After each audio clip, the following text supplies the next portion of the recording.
जय हिंद साथियों, मैं विकास एक बार फिर से आपके अपने यूट्यूब चैनल विकास यादव यूपी पुलिस पे हार्दिक स्वागत करता हूं। मैं उम्मीद करता हूं आप सभी लोग बेहतर होंगे, अच्छे होंगे, आपकी तैयारी भी प्रॉपर तरीके से चल रही होगी।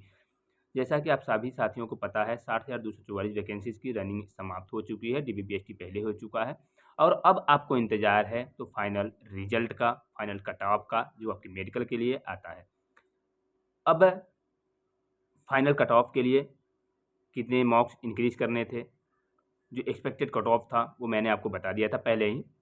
और अब जो एक नेक्स्ट मेरे सभी साथियों का प्रश्न था कि सर मेडिकल किस तरीके से होता है, मेडिकल में क्या क्या चेक होता है, क्या मेडिकल में दोबारा हाइट चेक होती है, क्या मेडिकल में वेट को लेकर की समस्या क्रिएट होता है, क्या री मेडिकल मिलने के बाद हम चांस होता है हमें क्वालिफाई करने का, या हम फिट हो सकते हैं कि नहीं री मेडिकल के बाद। उन सारी चीज़ों पे बात करेंगे हम। पूरी प्रक्रिया कैसे होती है मेडिकल की, क्या स्टार्टिंग होता है मेडिकल के लिए, उन सारी चीज़ों पे हम बात करेंगे धीरे धीरे। पहले मैं पहली बात करता हूँ कि जब आपका फाइनल कट ऑफ आएगा, जो फाइनल रिजल्ट आता है, उसके बाद आपका मेडिकल डेट आता है। अलग अलग डेटों में मेडिकल आपका होगा, ठीक है। किसी का आज होगा, किसी का कल होगा। इस तरीके से मेडिकल की डेट, जैसे डीबीपीएसटी की डेट आती है, उसी तरीके से मेडिकल की डेट आती है। तो मेडिकल डेट जब आएगा तो उसके मेडिकल डेट के समय आपका पुलिस वेरिफिकेशन भी होता है, ठीक है। क्या होता है? Police verification. तो पुलिस वेरिफिकेशन, अगर आपको कोई समस्या नहीं है, आप किसी भी क्राइम में नहीं हैं, तो आपको परेशान होने की आवश्यकता नहीं है, ठीक है। पुलिस वेरिफिकेशन आराम से कर लिया जाता है, वो आपके थानों के थ्रू किया जाता है, ठीक है। पुलिस वेरिफिकेशन आपके थानों के थ्रू किया जाता है। वो आपके बारे में पता किया जाता है, आपका चरित्र कैसा है, आप कैसे हैं, आपके विरुद्ध कोई ऐसा आपराधिक कृत्य तो नहीं है। ये सब चीज़ें जो होती हैं वो आपके पुलिस वेरिफिकेशन में किया जाता है। उसके बाद आपका मेडिकल जिस दिन होता है, उस दिन आप अपने जो अलॉट होते हैं जिस जगह पे, अक्सर आपके मेडिकल जो होते हैं वो पुलिस लाइन में ही होते हैं, ठीक है। आपके जो मेडिकल होते हैं वो पुलिस लाइन में होंगे। वहाँ डॉक्टर अपॉइंटमेंट होते हैं, अलग अलग डॉक्टर्स होते हैं, डॉक्टर्स की पैनल की टीम होती है, ठीक है। जैसे ईयर चेक करने के लिए अलग होते हैं डॉक्टर्स, आई चेक करने के लिए अलग डॉक्टर्स होते हैं, नॉक नी चेक करने के लिए, फ्लैट फुट चेक करने के लिए वो अलग डॉक्टर्स होते हैं, आपके टीथ चेक करने के लिए डेंटलिस्ट डॉक्टर होते हैं। तो इस तरीके से डॉक्टर की एक पैनल होती है, वो अलग अलग। जैसे आप पहले जाते हैं तो सबसे पहले वहाँ पर आपको आपके नाम के अकॉर्डिंग एक ग्रुप बना करके आपको बैठा दिया जाता है, ठीक है, मेडिकल के डेट के दिन। उसके बाद एक हॉल टाइप का होता है, रूम हो या खुले स्थान पर भी हो सकता है मेडिकल, लेकिन अक्सर हॉल में होता है। एक हॉल में 15, 20, 25 इस तरीके से ग्रुप बना के बच्चों को बैठाया जाता है। उसके बाद एक-एक करके आपकी मेडिकल होती है, ठीक है। कहीं-कहीं हाइट दोबारा चेक हो भी जाती है, कहीं-कहीं हाइट चेक नहीं होती है। हाइट को लेके परेशान नहीं होना, क्योंकि हाइट जो आपके डीबीपीएसटी के समय, जो रनिंग के समय जो आपकी हो चुकी है हाइट, वही हाइट होती है, ठीक है। हाइट घटती-बढ़ती नहीं है। तो वहाँ सबसे पहले क्या होता है कि आपको फिर उसके बाद नाम के अकॉर्डिंग बुलाया जाता है, ठीक है, मेडिकल के लिए। तो सबसे पहले अगर मान लीजिए आप यहाँ वहाँ स्टार्टिंग पॉइंट देखा जाता, हो सकता है सबसे पहले आपका कान चेक किया कर लिया जाए, ठीक है, कान चेक कर लिया जाए, टीथ चेक कर लिया जाए, उसके बाद आपके आई चेक कर लिया जाए। और अक्सर देखा जाता है कि जो नॉक-नी, फ्लैट फुट, ये सब चीज़ें लास्ट में चेक होती हैं, ठीक है। तो वहीं पे तुरंत आपका रिजल्ट भी आ जाता है कि आप फिट हैं कि अनफिट हैं, वो आप वहीं पे उस चीज़ को जान जाएँगे, ठीक है। उसके बाद मैं बता दूँ आपको कि मेन जो महत्वपूर्ण चीज़ है मेडिकल में, वो आपकी 3 चीज़ें होती हैं, जैसे knock knee, flat foot, colour blindness. ये तीनों चीज़ें नहीं होनी चाहिए, ठीक है? क्योंकि कलर ब्लाइंडनेस ये मेजर वो डिफिशियंसी है मेडिकल में।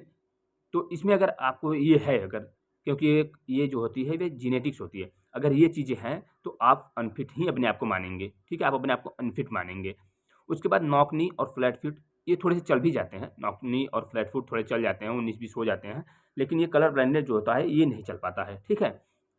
उसके बाद आपका वहाँ ये सब चीज़ें बिल्कुल नॉर्मल तरीके से होता है। आपको किसी के चक्कर में नहीं पड़ना है। अगर कोई ये कहता है कि नहीं मैं आपको मेडिकल पास करा दूँगा, आप मेरे कॉन्टैक्ट में रहिए, तो ऐसा आपको नहीं करना है बिल्कुल भी। इन सब चीज़ों से आपको दूर रहना है। आप बिल्कुल फ्री माइंड होकर के आप मेडिकल के लिए जाएँगे, बिल्कुल प्रॉपर तरीके से, बिल्कुल प्रत्यक्ष मतलब पारदर्शी तरीके से आपका मेडिकल होगा। वहाँ पे किसी भी तरीके से आपको किसी को साथ लेकर जाने की आवश्यकता नहीं है, ठीक है? कोई अगर आपको कहता है कि मेरे कॉन्टैक्ट में रहिए, मैं आपका मेडिकल करा दूँगा, तो ये सब चीज़ें गलत हैं, ठीक है? आप अकेले जाएँगे, आपका मेडिकल प्रॉपर तरीके से होगा। तो यहाँ पे अब मेरे कुछ साथियों का प्रश्न है कि सर क्या तीथ में कीड़े लगे हैं? क्या सर तीथ में मेरे एक दाँत टूटे हैं तो क्या सर समस्या होगी? तो इन सब चीज़ों से समस्या नहीं होगी और मेडिकल में अभी कुछ समय बाकी है। अगर आपको ऐसे कुछ समस्याएँ लग रही हैं तो आप अच्छे डॉक्टर्स को दिखाकर दवा ले लें, ठीक है? अच्छे डॉक्टर से सलाह ले लें, ठीक है? और नौकनी और फ्लैट फुट के लिए आप थोड़े से एक्सरसाइज उसके कुछ आते हैं, आप देख सकते हैं कि किस तरीके से जो रनिंग करने वाले स्टूडेंट होंगे, रनिंग करने वाले अभ्यर्थी आपके गाँव में होंगे, आपके आस-पड़ोस के लोग होंगे, उनसे पूछ सकते हैं, तो वो सब चीज़ें भी थोड़ी-सी दूर हो सकती हैं, ठीक है? क्योंकि अभी समय है आपका मेडिकल में, हो सकता है 15 दिन, 20 दिन, 25 दिन भी लग जाए आपके मेडिकल के लिए, तो आप वो सब चीज़ें भी दूर कर सकते हैं। सिर्फ़ एक है मेजर जो कलर ब्लाइंडनेस है, आप उसको दूर नहीं कर पाएँगे, लेकिन बाकी और सारी चीज़ें जो होती हैं, वो समाप्त तो नहीं हो सकती हैं, लेकिन कम किया जा सकता है, जो आपको मेडिकल के लिए सहयोग करेगा, ठीक है? तो इस तरीके से मेडिकल वहाँ पे आपका और वहीं पे आपको रिज़ल्ट भी तुरंत दे दिया जाता है आपका मेडिकल के लिए, आप फिट हैं, अनफिट हैं, वो सारी चीज़ें वहीं पे हो जाती हैं। उसके बाद जैसे आप कलर ब्लाइंडनेस की बात है, तो कलर ब्लाइंडनेस आप अपने आप चेक कर सकते हैं, यूट्यूब के थ्रू चेक कर सकते हैं। कोई सर्कल में अक्षर लिखे रहते हैं, जैसे अल्फ़ाबेट हो या नंबरिंग हो, वो सब चीज़ें लिखी रहती हैं कलर में। अगर वो आपको देख लेते हैं, तो आपको कलर ब्लाइंडनेस नहीं है। अगर आप नहीं देख पाते हैं, तो वहीं कलर ब्लाइंडनेस होती है। क्या सर हम चश्मे यूज़ करते हैं, तो चश्मा से हमें कोई समस्या होगी, 6/6 है, 6/9 है। आप अगर देख पा रहे हैं, तो बस ये वही चाहिए, ठीक है? आप देख पा रहे हैं, बस वही चाहिए। ये कोई एयरफ़ोर्स, पैरामिलिट्री, मिलिट्री का मेडिकल नहीं होता है कि उतना टफ हो, ठीक है? तो आपको ये सब चीज़ों का ध्यान रखना है। और एक में बेहद महत्वपूर्ण जो था साथियों का मेरे कहना कि सर री-मेडिकल में क्या होता है? तो री-मेडिकल में अगर जिस पॉइंट पे आपको री-मेडिकल मिलता है, जैसे नॉक-निक में मिल जाए, फ्लैट फुट में मिल जाए, उसके बाद अदर कोई अगर ऐसी मेजर प्रॉब्लम है, अगर उसमें में आपको री-मेडिकल मिलता है, तो री-मेडिकल भी आपके ज़िले के अस्पताल पे ही मैक्सिमम होते हैं, ठीक है? आपके ज़िले के अस्पताल पे ही मैक्सिमम होते हैं। वहाँ एक अलग डॉक्टर्स की टीम होती है, जो आपकी मेडिकल करती है, ठीक है? वो थोड़े से गहराई से आपकी मेडिकल करते हैं, ठीक है? तो वहाँ भी परेशान नहीं होना है कि नहीं वहाँ भी हम किसी को लेकर सर जाएँगे, ऐसा नहीं, किसी के कॉन्टैक्ट में आपको आना नहीं है, ठीक है? बिल्कुल पारदर्शी तरीके से आपको अपना मेडिकल कराना है। मेडिकल में आपको समस्या नहीं होगी, री-मेडिकल में भी अभ्यर्थी फिट होते हैं, ठीक है? 95% अभ्यर्थी वहाँ से भी फिट होते हैं, ठीक है? जिसको मैं आपको पहले ही बता दिया हूँ कि अगर जिसको मेजर प्रॉब्लम है, ठीक है? जिसको मेजर से मेजर प्रॉब्लम है, वही अनफिट हो सकता है, नहीं तो 98% अभ्यर्थी जो वो मेडिकल में फिट होते हैं, ठीक है? हाइट को लेकर आपको परेशान नहीं है, ओवर वेट को लेके परेशान होना नहीं है कि नहीं सर मेरा बहुत ज़्यादा वेट है। अगर आपको ऐसा लगता है कि मुझे थोड़े से मेरे ज़्यादा वेट हैं, अगर आपको ऐसा लगता है तो अभी समय है, वेट थोड़े से कम कर सकते हैं, वेट तो आपके आपके हाथ में है, ठीक है?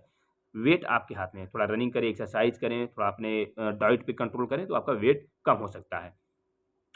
ये सारा चीज़ें जो है वो मेडिकल से संबंधित है, ठीक है? कि knock knee, flat foot, colour blindness, आप फ्लैट फुट भी चेक कर सकते हैं, नॉक नी आपके आप जैसे ये क्या होता है ना घुटने जो होते हैं घुटने, ये घुटने आपके बिल्कुल सटे नहीं होने चाहिए या जो आपके ये थाई के मतलब जो घुटने के नीचे होते हैं वो बिल्कुल रेनबो टाइप का नहीं बना होना चाहिए।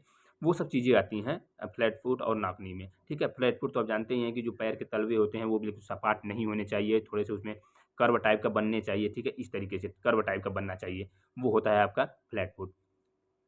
और उसके बाद फिंगर-उंगर ये सब नहीं चीज़ें ये सब चीज़ जो होता है ना कि नहीं सर ये सब चीज़ें नहीं चेक होती हैं, ठीक है? ये सब चीज़ें एयरफ़ोर्स, मिलिट्री, पैरामिलिट्री की मेडिकल में चेक होती हैं, यहाँ पे नहीं होती हैं, ठीक है? तो यहाँ पे नॉर्मल तरीके से मेडिकल होता है, लेकिन ऐसा भी नहीं है कि नॉर्मल तरीके से हो रहा है तो आप अनफिट हैं तब भी आपको फिट कर दिया जाता है, ऐसा नहीं है। अगर आपको मेजर प्रॉब्लम है तो आपको अनफिट कर दिया जाता है। री-मेडिकल के लिए वहीं आपको दिया जाएगा, ठीक है? री-मेडिकल के लिए तुरंत आपको बता दिया जाता है कि हाँ, आपका री-मेडिकल इस डेट में है और यहाँ पर है री-मेडिकल। तो आप उस डेट में वहाँ पे उपस्थित रहेंगे, तो वहाँ पे आपका री-मेडिकल किया जाता है। और अगर री-मेडिकल में आप फिट होते हैं, तो फिर जैसे सभी अभ्यर्थियों का रिज़ल्ट वो आएगा जॉइनिंग लेटर, उस तरीके से आपका भी जॉइनिंग लेटर आता है, ठीक है? तो ना तो आपको पुलिस वेरिफ़िकेशन से परेशान होना है, ना आपको मेडिकल से परेशान होना है।